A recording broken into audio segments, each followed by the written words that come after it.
Welcome to NTD Newsroom. I'm Don Ma. President Trump is threatening to cut all federal funding to Harvard after a federal task force said the university, quote, was a willful participant in anti-Semitic harassment of Jewish students, faculty, and staff.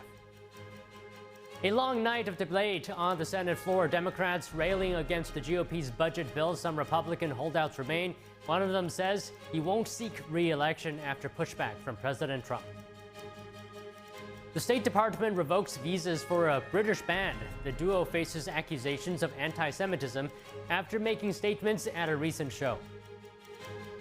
The Justice Department announces charges against nearly 100 healthcare providers. Attorney General Pam Bondi says the department won't tolerate fraud. A former high-ranking New York State government employee and her husband pleaded not guilty today at a Brooklyn federal criminal court arraignment.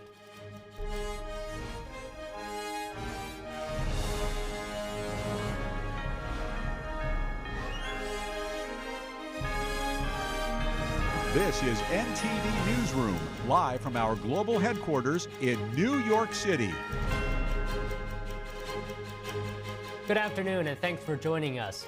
President Trump is threatening to cut all federal funding to Harvard. The administration says the Ivy League university failed to protect Jewish students from harassment.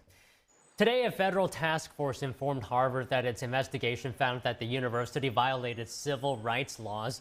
Investigators say they found Harvard was at times a, quote, willful participant in anti-Semitic harassment of Jewish students, faculty, and staff.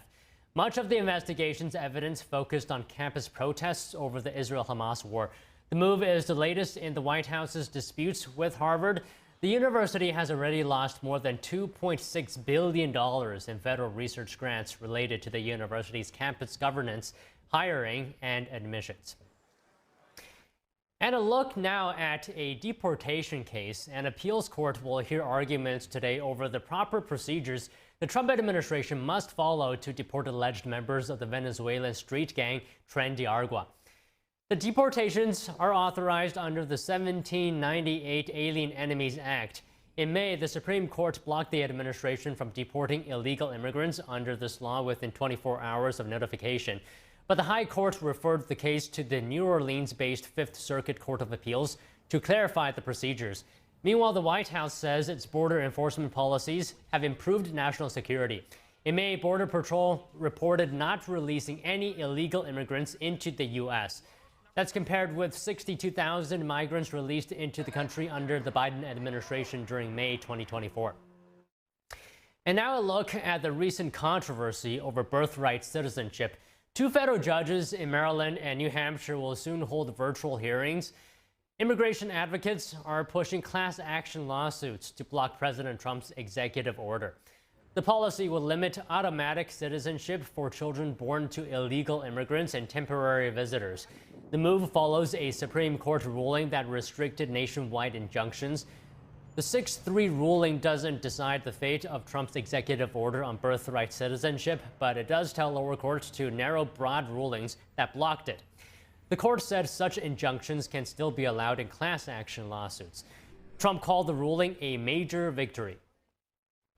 British Prime Minister Keir Starmer and Glastonbury organizers said on Sunday they were appalled by the on-stage chanting against the Israeli military during a performance at the festival by punk rock group Bob Vylan. Here's more. British police say they're considering an investigation into on-stage chants of death to the Israeli military by the punk rap duo Bob Vylan at the Glastonbury Music Festival on Saturday. Police did not name the group or Irish band Kneecap, who appeared on the same stage and also criticised Israel. However, authorities in Somerset, where the festival is held, say they're reviewing video footage to decide whether any criminal offences were committed.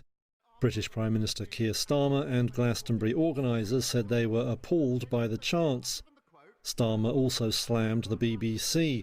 After Bob Vylan's performance was broadcast live, the frontman of Kneecap is facing terrorism charges for allegedly displaying a flag in support of militant group Hezbollah at a London concert last November. He has denied the charge. The BBC did not broadcast Kneecap's set, but Bob Vylan's took place just before. They led chants against Starmer, then Free Free Palestine and Death to the IDF. referring to the Israeli Defense Forces, the military's formal name. Starmer said the network needs to explain how it allowed the comments to air. A BBC spokesperson responded, saying a warning had been shown on screen about what it describes as very strong and discriminatory language. The BBC also confirmed that Bob Vylan's performance will not be available on demand. The festival organisers condemned the chants, saying it very much crossed a line, and that Glastonbury has no room for, quote, anti-Semitism, hate speech or incitement to violence. The Israeli embassy in the UK condemned the inflammatory and hateful rhetoric expressed on stage. Bob Vylan has not responded to a request for comment. In the U.S., the State Department revoked visas for former members of the Bob Vylan band. The Deputy Secretary of State took to X to make the announcement. The Deputy Secretary called the band's statements a, quote, hateful tirade. The Post read, quote, foreigners who glorify violence and hatred are not welcome visitors to our country. Bob Vylan was scheduled to begin a U.S. tour this October, kicking off in Spokane, Washington. The Justice Department held a press conference today to highlight an investigation which resulted in criminal charges against more than 300 individuals. Those charges included 96 doctors, nurse practitioners, pharmacists, and other licensed medical professionals. The acting inspector general at Health and Human Services outlined her department's priorities. Listen.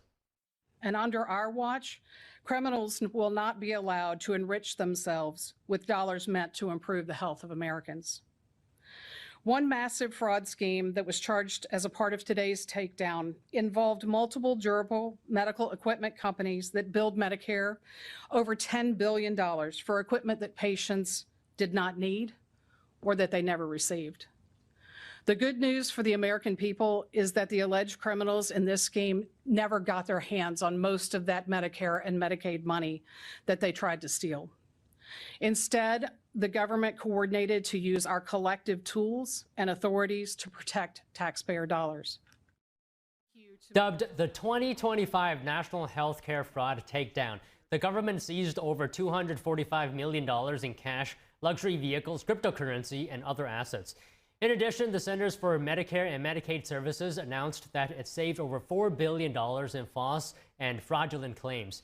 CMS also suspended or revoked billing more than 200 providers. Attorney General Pam Bondi hailed the takedown. Bondi said, quote, make no mistake, this administration will not tolerate criminals who line their pockets with taxpayer dollars while endangering the health and safety of our communities.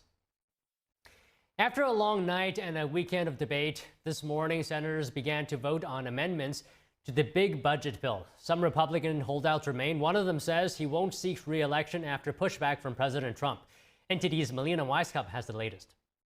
Senators overnight debated the GOP's big budget bill. According to the Council of Economic Advisors, these reforms will protect or create more than 7 million jobs, add 3.1% to economic growth, reduce taxes for the typical American by nearly 15%, and increase take-home pay for a normal family by an incredible $13,000. Democrats used most of the floor time to make their case for why they're united in opposition. There is one point that stands out, and that is that the fakery on the floor is belied by the language of the bill. Hey, North Carolina, you suddenly have over $500 million for food assistance that you're going to have to pay for, or people are going to go hungry. Hey, Texas, you're going to have over $1 billion, and that is exactly what this bill does. North Carolina's Republican Senator Tom Tillis now says he won't seek re-election after he opposed the bill.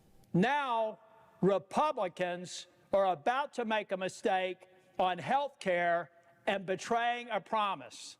Getting blowback from Trump, who said he's looking for someone who will properly represent the great people of North Carolina.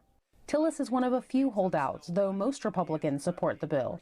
We're going to make sure that hardworking people can keep more of their money. We're going to make sure that we have secure borders, not just now, but for generations to come. The multi-trillion-dollar spending package would lower federal taxes and increase spending for the military and border security. But it makes deep cuts to government-backed programs like Medicaid and food stamps. That's where some Republicans are divided. Others are concerned about state and local taxes. and they go too far in changing what the House did, it runs the risk of it failing here. That's the reality. Senators are starting a vote-a-rama this morning, where amendments will come to the floor. It's unclear if Republicans have the votes for final passage. A vote could happen as early as Monday, then it's off to the House, where leaders have planned to vote for Wednesday. Reporting from Washington, D.C., Melina Weiskup, NTD News. And just continuing a bit with the Senate version of the so-called Big Beautiful Bill, the Congressional Budget Office says the Senate draft would add trillions to the national debt. According to the CBO, the bill is projected to increase the deficit by nearly $3.3 trillion between 2025 and 2034, almost $1 trillion more than the previous version passed by the House. The agency also estimates that nearly 12 million Americans could lose their health insurance by 2034 if the bill becomes law, up from 11 million projected under the House version. White House spokeswoman Abigail Jackson pushed back on the findings. She pointed to a report from the Council of Economic Advisors last week. The report says the bill would reduce the federal deficit by over $2 trillion over the next decade, citing tax cut-driven economic growth. All right, joining us now from Capitol Hill is Nathan Worcester, national political reporter for the Epoch Times. Nathan, hello there. Things looks like moving fast in the Senate. Can you talk to us about what's the latest? Absolutely. You know, the scene in the Senate is one of tense negotiations. You have people coming in and out of a lunch on the GOP side, trying to advance their respective amendments as part of this vote-a-rama process. When it's going to end is anybody's guess. Ron Wyden, a Democrat from Oregon, speculated it could be sometime around 1 a.m. John Kennedy, a Republican from Louisiana, speculates more like midnight. I really think, though, these amendments, these individual little nuggets that particular senators are going for, will be the make or break when it comes to this bill. And speaking of which, one of the bigger points here is Medicaid, right? I mean, do we have a clearer picture on what the final changes to Medicaid will look like? Well, so that's a very interesting one because this FMAP, that's federal medical assistance under Obamacare, expanding the amount that the federal government pays in terms of Medicaid, this has been something addressed by a Rick Scott amendment co-sponsored with, among others, Ron Johnson, who was a vote he actually flipped on the motion to proceed a few days ago. And one might wonder if certain talk of Medicaid reform could have been part of what flipped him. But Rick Scott has said that he has the votes for this, which could phase out in just a few years, that expanded Obamacare coverage of state Medicaid costs. On the other hand, you have to watch out for some moderates, perhaps even a Josh Hawley and others who might oppose that and then sink something that, again, on the House side, the fiscal conservatives, people with the Freedom Caucus, they might like to see something like Scott's amendment, but then you also have moderates, people like Nicole Maliotakis and even members of, say, the SALT Caucus who would be opposed to it. So Senators Susan Collins and Lisa Murkowski both have expressed some concern over Medicaid. I mean, passage of the bill could require the both of them for their votes. What is your read on where they stand right now and what they're looking for? Well, Collins has not really said much clearly when reporters have pressed her on this issue. Interesting note, though, Murkowski has also been in the process of producing an amendment. Hers would address some of those Biden-era energy credits. They would shift some of the details of the phase-out basically to extend them a bit or make them a bit more generous.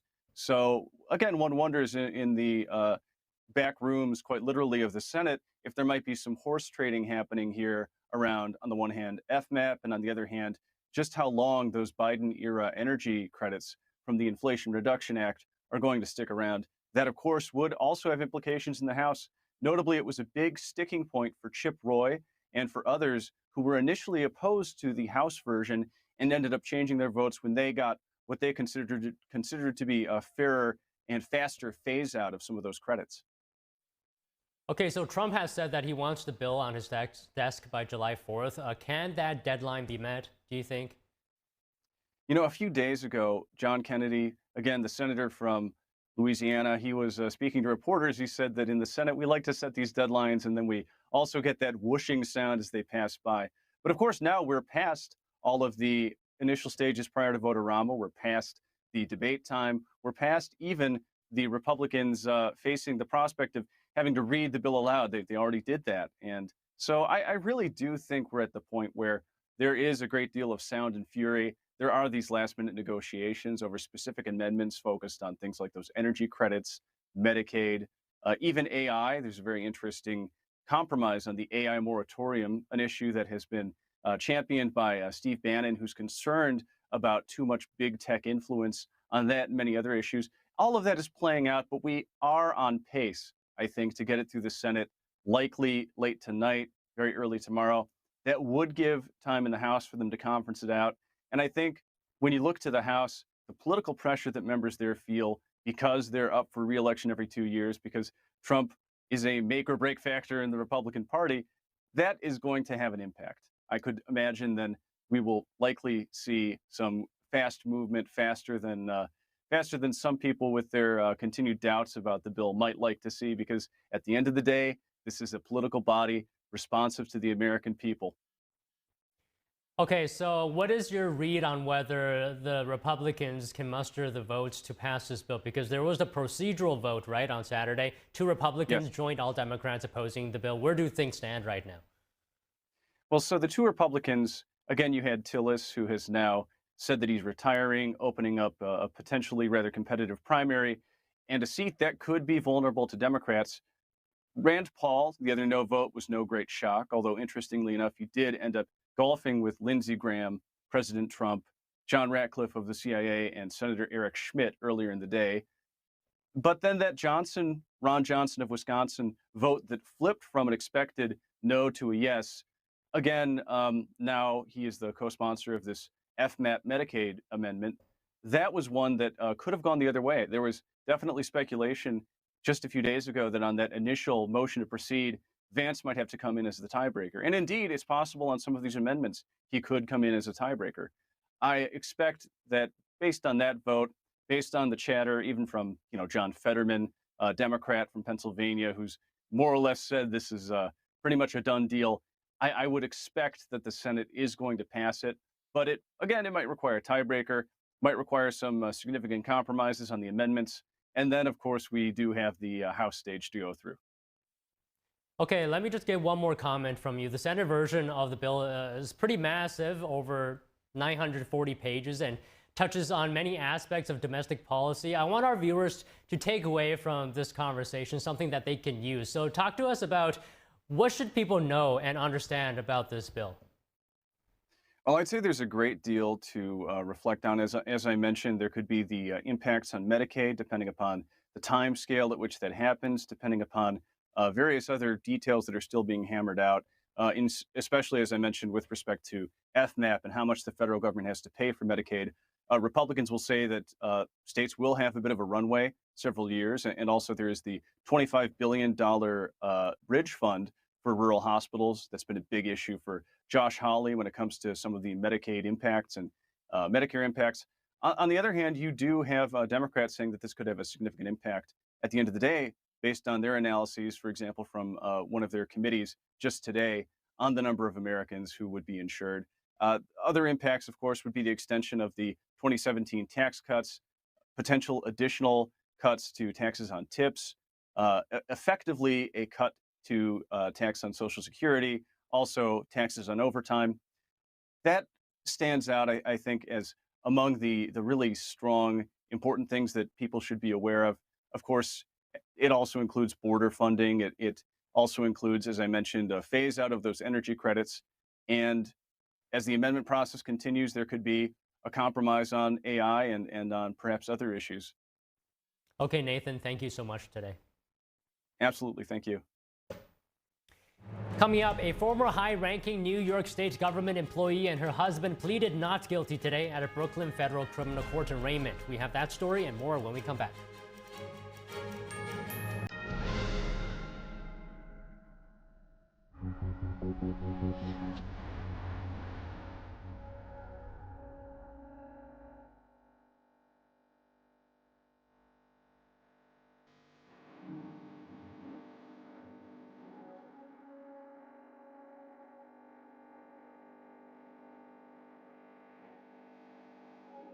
I'm here, you're so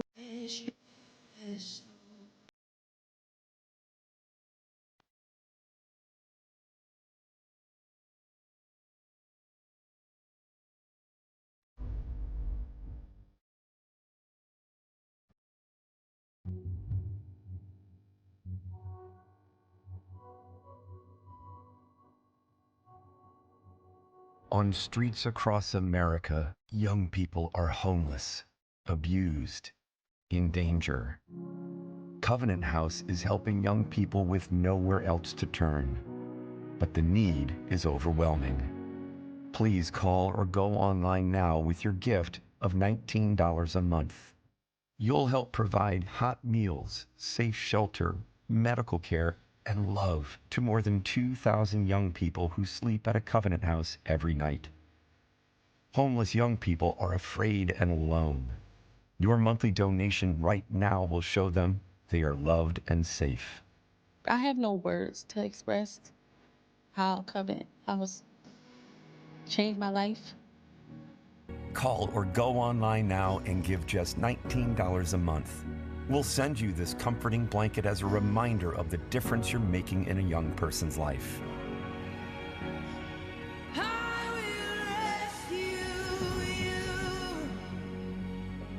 Call or go online now to safeplacetosleep.org. The bladder control aisle. You won't shop here again. Your private business is your own. The constant struggle is over. Now there's a better way. It's HDIS. We home deliver bladder control products. We understand how you feel. For over 25 years, we've home delivered to many of the 20 million Americans who deal with incontinence. We offer all brands. We pay shipping and use plain, unmarked boxes. If we can help you or someone you care for, call for your free product sample pack and $45 in money-saving coupons. Our counselors will help you choose the right product. And unlike stores, we're always in stock. You'll get what you need. Satisfaction guaranteed. HDIS, the better way. For your free sample pack with your free catalog, $45 in money-saving coupons, and free product samples, call 1-800-701-6159. That's 1-800-701-6159.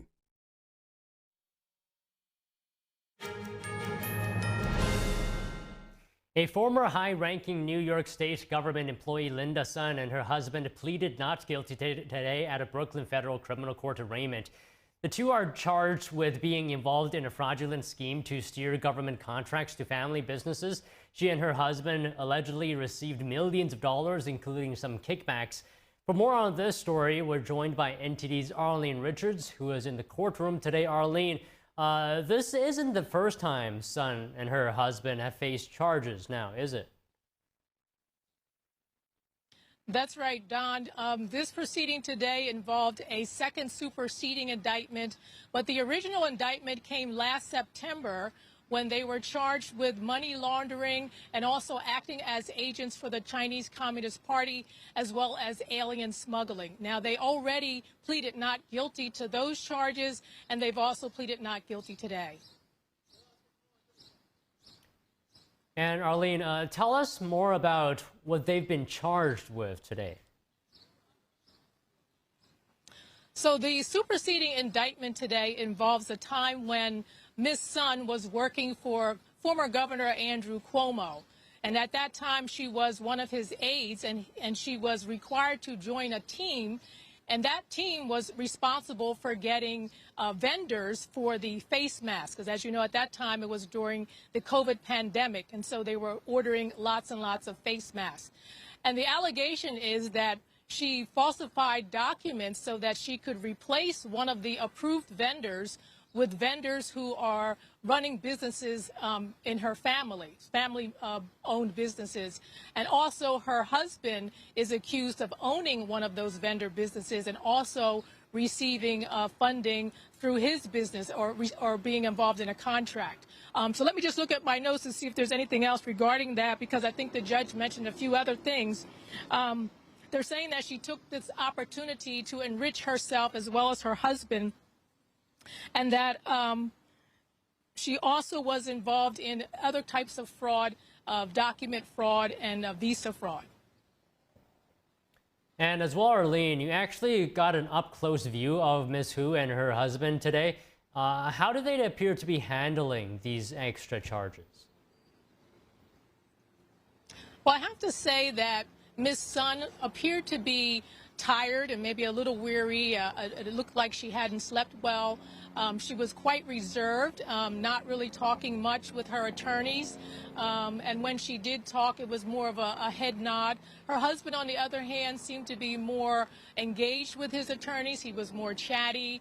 He even at times tried to say something to his wife, but it seemed that she barely would answer him. So even when she was speaking to the judge to respond to the questions, you could hear a little nervousness in her voice, whereas her husband seemed more calm. Now, coming up in August 25th, will be another scheduling hearing. And at that time, I think that both sides will discuss the trial and what they need to go forward with the trial. And the trial itself is scheduled to begin November 3rd, but we don't know what's going to happen in that scheduling meeting. It could be adjourned again. But as of right now, this trial is scheduled for November 3rd. Don, back to you. Okay, Arlene, thank you. President Trump's tariff deadline is fast approaching, and this time he says there will be no extensions. Here's more on that story. The tariff clock is ticking. President Trump says letters will go out soon, targeting countries that haven't struck a new trade deal with the United States before July 9th. That deadline marks the end of a 90-day grace period Trump announced back in April. Trump said he is not considering any extensions. And for countries without a deal, Trump says the penalties could be steep, up to 50% tariffs. Trump said on Fox News that tariff levels will depend on how countries treat the U.S. and how big their trade deficits are. We'll look at how a country treats us. Are they good? Are they not so good? Some countries, we don't care. We'll just send a high number out. But we're going to be sending letters out starting pretty soon. One of the biggest flashpoints was with Canada. But this weekend, Ottawa abruptly dropped its digital services tax. That tax would have slapped a 3% levy on revenues from U.S. tech companies like Amazon and Google, retroactive to 2022. It would have left American firms with a $2 billion bill, which is why Trump announced last week he would be ending trade negotiations with Canada unless they dropped it. But by Sunday, Canadian Prime Minister Mark Carney and Finance Minister François-Philippe Champagne reversed course. Champagne said pulling the tax will clear the path to a new deal that will create jobs and build prosperity for all Canadians. Just 2 weeks ago, Trump and Carney agreed at the G7 to finalize a bilateral deal within 30 days. Now, with that July 21st goal back in sight, the two sides may be inching toward compromise. Meanwhile, Trump told Fox News Sunday he had found a buyer for TikTok, a group of what he called very wealthy people. No big deal. We have a buyer for TikTok, by the way. I think I'll need probably China approval, and I think President Xi will probably do it. Who's buying? I'll tell you in about 2 weeks. A big technology company there. Very, very wealthy people. It's a group of very wealthy people. Earlier this month, Trump once again extended the deadline for the sale of TikTok. He gave the company until mid-September to split from its parent company, ByteDance. Back in March, then FBI Director Christopher Wray told Congress that TikTok poses a major national security threat. He warned ByteDance's algorithm, paired with U.S. user data, could be used for influence campaigns that are almost impossible to detect. TikTok briefly went dark in the United States in January when the original deadline passed. But just days before taking office, Trump said he'd extend the clock. That executive order, signed on Inauguration Day, put the app back online. South Korea will seek an extension to President Trump's 90-day tariff pause. A senior South Korean trade official said negotiations are likely to continue past the deadline. South Korea's new administration held its first senior-level trade talks with the U.S. last week. The official said the U.S. raised concerns related to South Korea's non-tariff barriers. Meanwhile, other issues, including foreign exchange rates and defense, are being discussed separately. More than 28,000 American military personnel are stationed in South Korea to deter North Korean aggression. President Trump has taken issue with the cost-sharing arrangement between the two allies and others, such as NATO. Thailand's finance minister is expected to travel to the United States later today for trade talks. Discussions will be held over the next 2 days. The Thai official told local news that he hoped U.S. tariffs levied on Thailand would not be higher than those imposed on other countries. Thailand faces 36% tariffs if it fails to negotiate a reduction before a pause expires on July 9th. A tariff of 10% has been set for most nations while the moratorium is in place. Earlier this month, Thailand's commerce minister said talks between the two countries could lead to good terms on tariffs, possibly as low as 10%. Thailand has said it hopes the negotiations will be extended past the July 9th deadline. A tragic developing story out of North Idaho. 2 firefighters were shot and killed after being ambushed while responding to a brush fire yesterday. Another firefighter was injured during the hours-long incident before the suspect was found dead. NTD's Daniel Monahan brings us the latest on this disturbing story. Kootenai County Sheriff Robert Norris says reports came in at about 1:20 p.m. on Sunday of an active fire on the east side of Canfield Mountain, a nature zone popular with hikers. Fire personnel responded to the scene. And at approximately 2 p.m.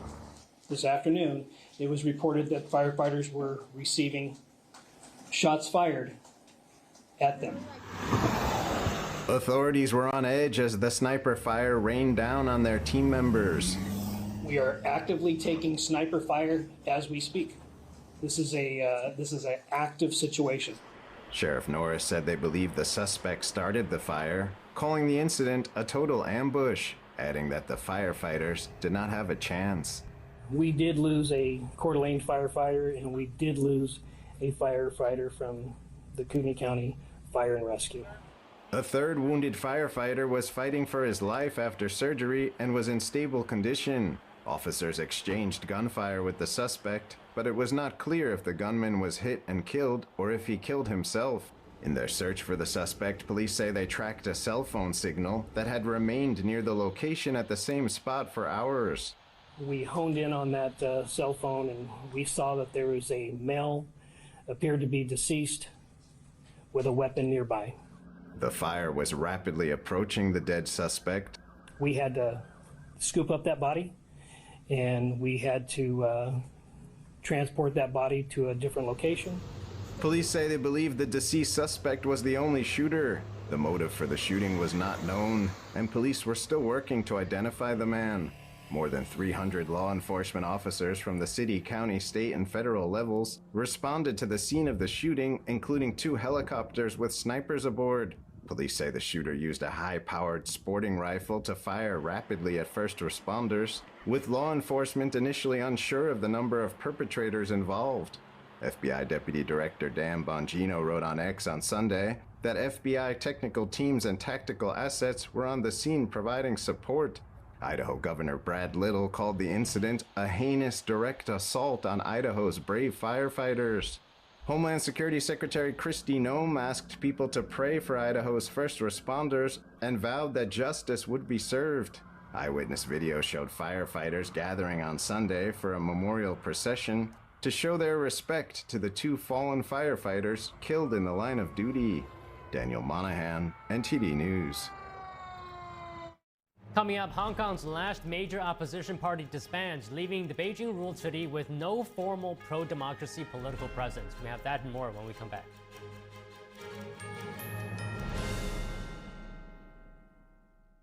Hey, have you heard what's happening at Mathis Home? Get new lower prices all summer long with price drop alerts all over the store. They have all the latest looks at unbeatable prices. Like this big sofa with curved arms and 5 plush throw pillows. They dropped the price to just $5.99. That's an incredible value. And with their huge selection, you're sure to find the style that's just right for you. In stock with fast, free delivery. Look for price drop alert tags and save now at your furniture superstore, Mathis Home. I can't get a hold of my mom. I'm sure it's nothing.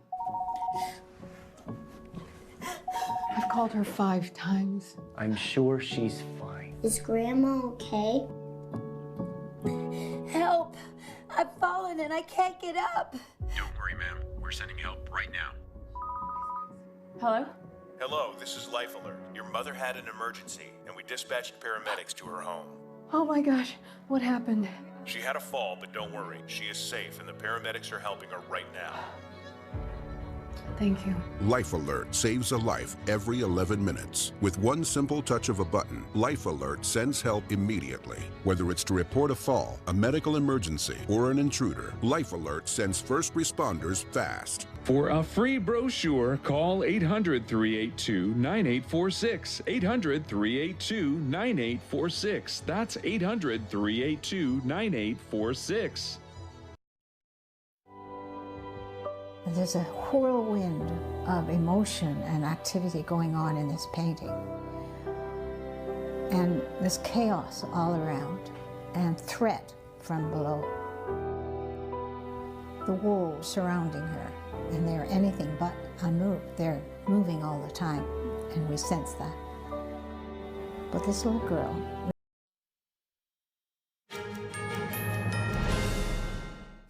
the head of the UN's nuclear watchdog says Iran could resume uranium enrichment in just a few months. That warning follows a bombing campaign which the Trump administration says wiped out key parts of Iran's nuclear program. Director Rafael Grossi of the International Atomic Energy Agency told CBS the strikes likely caused very serious damage, but he said some infrastructure is still standing and it may be only a matter of months before Iran starts enriching uranium again. President Trump defended the strikes on Fox News, criticizing media outlets for downplaying the damage. In an interview taped Friday and broadcast Sunday, he said he doesn't believe the Iranians got any enriched uranium out before the strikes. It's very heavy, very, very heavy. It's a very hard thing to do. Plus, we didn't give them much notice because they didn't know we were coming until just, then. And I could see it happening. And they tried to build that into a story. And then it turned out, no, it was obliterated like nobody's ever seen before. And that meant the end to their nuclear ambitions, at least for a period of time. And Trump also said on Fox the sources that leaked the preliminary report on the Iran strikes should be prosecuted. CNN and the New York Times cited a Defense Intelligence Agency report and suggested the strikes were less effective than the Trump administration reported. New satellite images show ongoing activity at Iran's Fordow nuclear enrichment plant, which was struck by U.S. B-2 bombers just over a week ago. The imagery was collected by Maxar Technologies yesterday. Maxar said the pictures show an excavator and several personnel positioned immediately next to the northern shaft on the ridge above the underground complex. The crane also appears to be operating at the entrance to the shaft. According to Maxar, several additional vehicles are also seen below the ridge and are parked along the path that was built to access the site. Joint Chiefs Chairman General Dan Kane said last week that all three nuclear sites sustained extremely severe damage and destruction, but the full damage would take time to assess. In a Truth Social post today, Trump said he was not speaking to Iran and was not offering the country anything. Trump was referencing Senator Chris Coons, who had mentioned press reports that the administration was moving towards an Obama-style nuclear deal. The president restated that the U.S., quote, totally obliterated Tehran's nuclear facilities.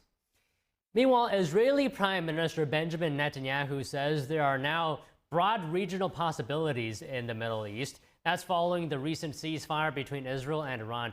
But the threat from Hamas terrorists still exists. Of course, we will also have to solve the Gaza issue to defeat Hamas. But I estimate that we will achieve that and the release of hostages. But beyond that, broad regional possibilities open up. President Trump yesterday urged progress in ceasefire talks for Gaza. Israel and Hamas appeared to move closer to an agreement. That's 20 months after the October 7th attacks, which sparked the war in Gaza. A top advisor to Netanyahu is reportedly set to travel to Washington this week for talks about a ceasefire. In Israel, Netanyahu's security cabinet is expected to convene to discuss the next steps.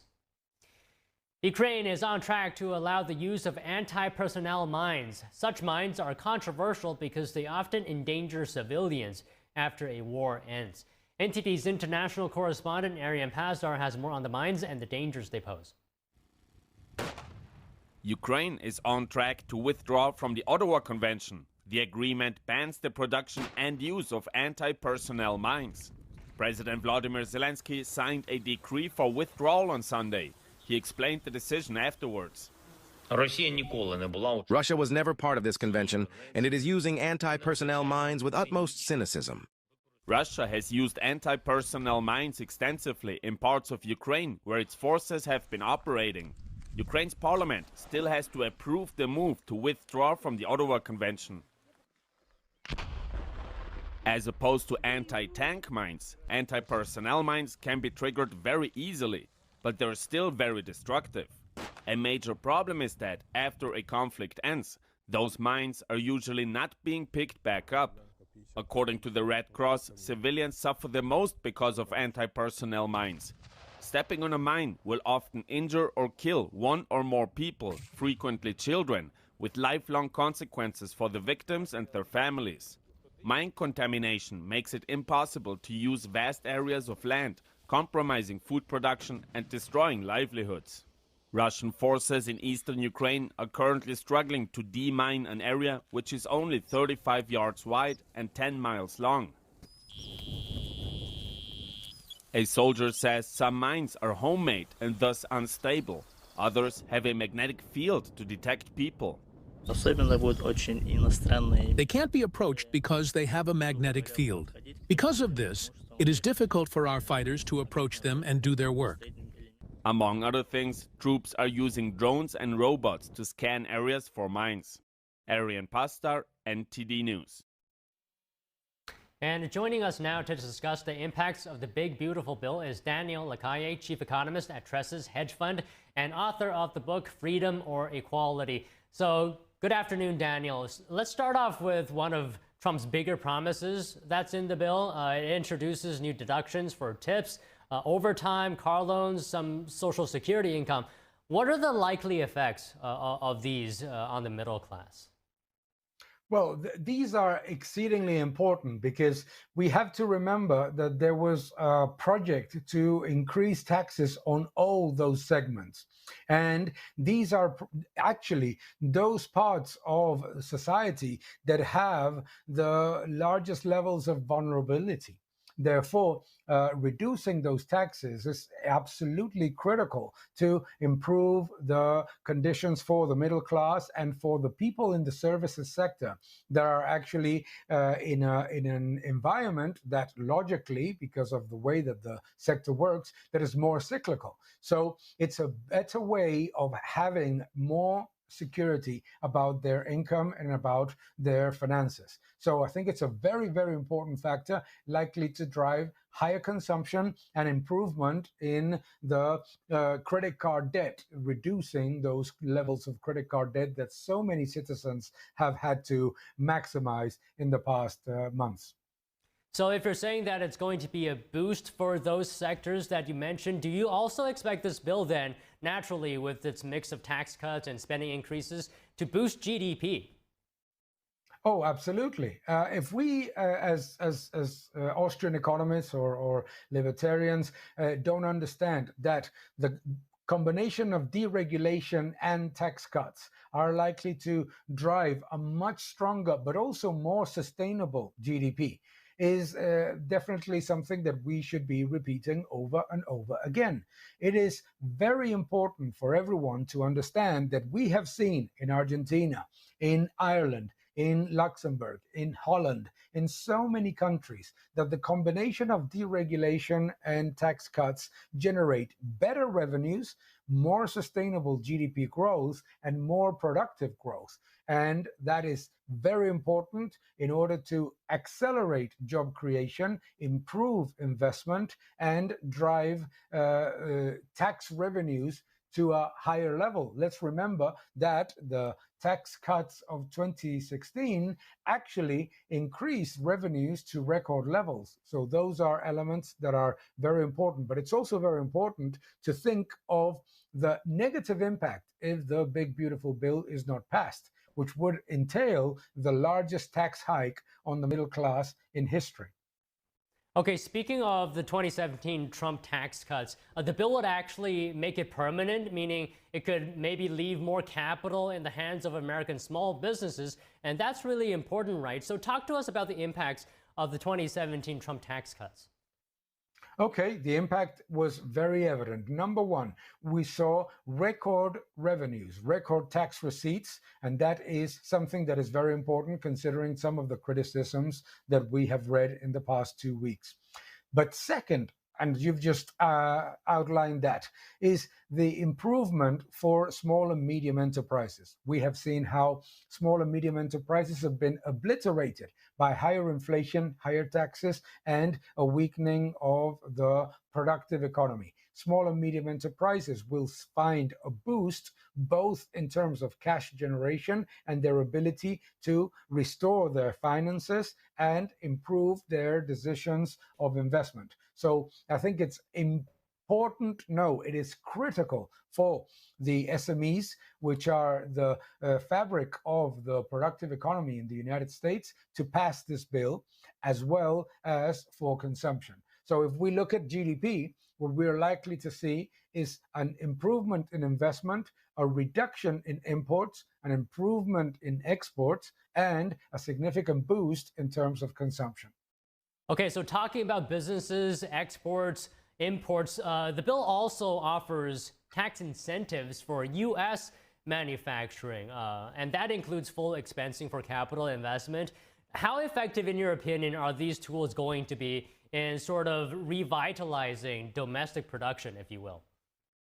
Well, let's start from the deregulation part. The deregulation part is likely to boost and strengthen the investment in the energy sector quite significantly. Let's remember that there was an enormous level of bureaucratic burden imposed on the energy sector in the past 4 years. I think that it's also very significant to understand that the incentives to attract manufacturing to the United States are likely to generate a very large improvement in investment. We have already seen that investment in the first quarter soared. And I think that it is likely to continue to strengthen into particularly the 27 to 28 period. That is likely, obviously, to be when those positives manifest, because investment tends to appear between 12 to 16 months after the bill has been passed.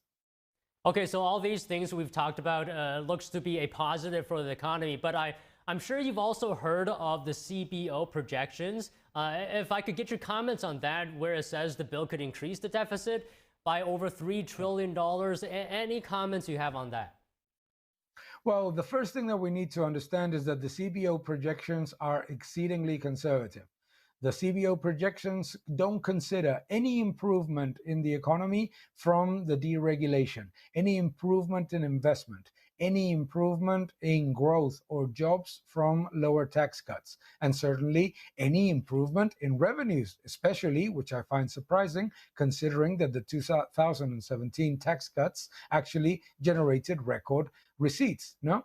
But I also find it very, let's say, questionable to consider the tax cuts same as a spending increase. That is not the case in any shape or form. And the other thing about the CBO projections that is not considering any positive is from the trade deals. The CBO projections assume no improvement in exports and no improvement in imports. Therefore, if we assume a Laffer curve estimate and a logical conservative estimate of the improvements from the trade deals, the tax receipts coming both from higher revenues and also higher tariffs, and also the improvement in investment and growth, it is very likely that we see a substantial improvement from the trend in GDP growth, and therefore the deficit is likely to be reduced in 25, 26, and 27 relative to the base, and even more importantly, relative to what would have been the alternative, which was the disastrous economic program presented by Kamala Harris. Okay, just to wrap up here, let me ask you one more thing on the market. It seems like S&P 500, NASDAQ reaching all new highs now, record highs. Any thoughts you have on what's contributing to this record market rise? Yeah, number one, very good earnings. The earnings season has been very positive. And more importantly, it was not just the earnings published, but the guidance. Remember that in 2020, most of the S&P 500 companies did not give any guidance because of uncertainty. In this year, we have seen not just confirmation of year and next year's expectations of earnings growth, but actually some of them strengthening. That has been very, very positive.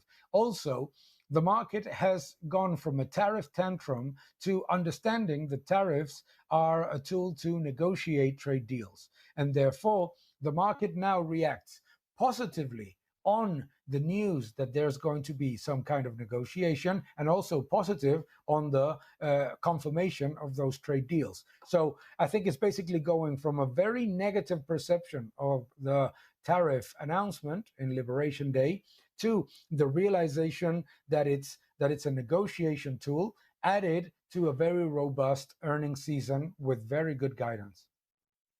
Okay, Daniel, again, thank you very much for your time today.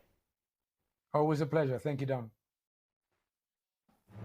Coming up, will the big, beautiful bill be a boost to the U.S.? Is the elimination of tax on tips and overtime going to be positive for the economy? We have that and more when we come back.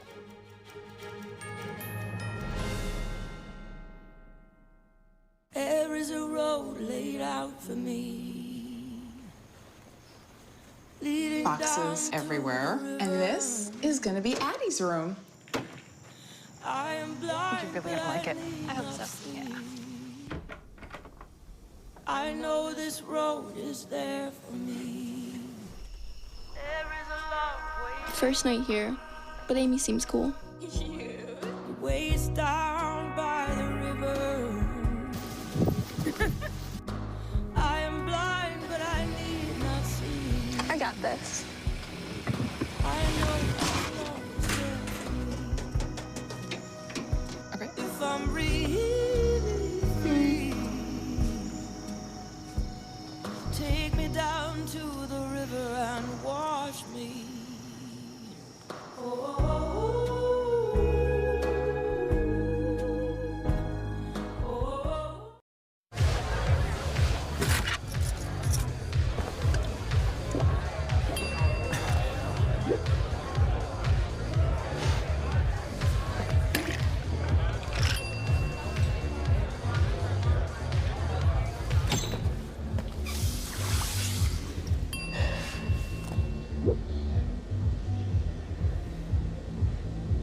If you need to do something to feel okay to drive, you're not okay to drive. Don't drive buzzed. To celebrate our newest launch, Rev 7, I'm bringing you an amazing introductory offer, plus an exclusive overstock sale that you're not going to want to miss. Rev 7 is our premium energy drink that tastes great and gives you energy all day with no jitters and no crashes. That's because there's no sugar and no caffeine. I'm so sure you're going to love Rev 7 that for a limited time you can try our 3-pack absolutely free. Or check out our Percale bed sheets. I can't believe I'm even going to say this. Every color, every style, every size, only $29.88. So go to mypillow.com or call the number on your screen. Use your promo code to save 20% on our Rev 7 12-packs or try our introductory 3-pack absolutely free. And our Percale bed sheets, all sizes only $29.88, even the queens and kings. Inventory is extremely limited, so order now. Hi, I'm Smokey Bear, and I made an assistant to help you out, because only you can prevent wildfires. Hey, Assistant Smokey Bear, call me Papa Bear, because I'm grilling up dinner. Do you get it? Yes, good job. So, what should I do with all these coals? Don't just toss them out. Put them in a metal container because those embers can start a wildfire. I understand. The stakes are high. Ha, ha, ha, ha. See, Smokey thinks I'm funny.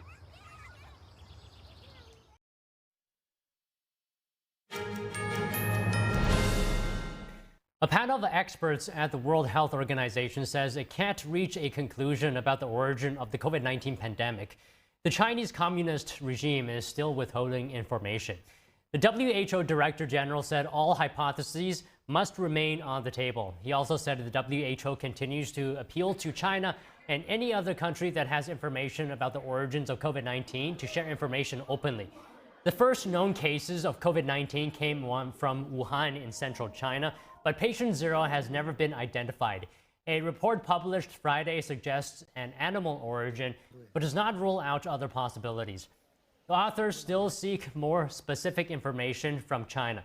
In January this year, the CIA reported the pandemic more likely came from a lab, joining the FBI and the U.S. Energy Department in their conclusions. In April, the Trump administration endorsed the lab leak theory. The White House changed a COVID-19 website to say the lab is a most likely origin of COVID-19. Hong Kong's League of Social Democrats said it would disband amid immense political pressure. This leaves the Beijing-ruled city with no formal pro-democracy political presence. I want to emphasize that our decision to dissolve ourselves is we are facing a lot of political pressure. And we need to consider a lot of reasons, including especially for our Congress, our friends, the consequence for them. So we choose to dispensement. The group underwent a 5-year-long national security crackdown after Beijing imposed a so-called national security law on Hong Kong in 2020. The law has faced international criticism. It's seen as a way to silence political opposition and restrict civil freedoms. The threat of prosecution and even life imprisonment has largely shut down organized protests since the law was passed. A second set of laws known as Article 23 were passed in 2024. They further tightened Beijing's control over the city. Many normal political activities are considered seditious and treacherous under the laws. Up next, new laws are about to kick in across California, tackling everything from retail theft to hidden rental fees. We'll break down what's changing and how it could affect California residents. Stay with us.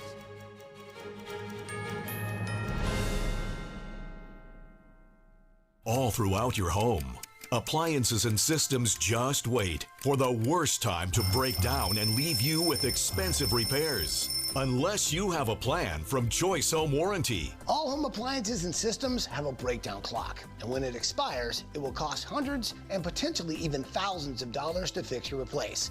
That's why every homeowner should have a plan with Choice Home Warranty, like I do.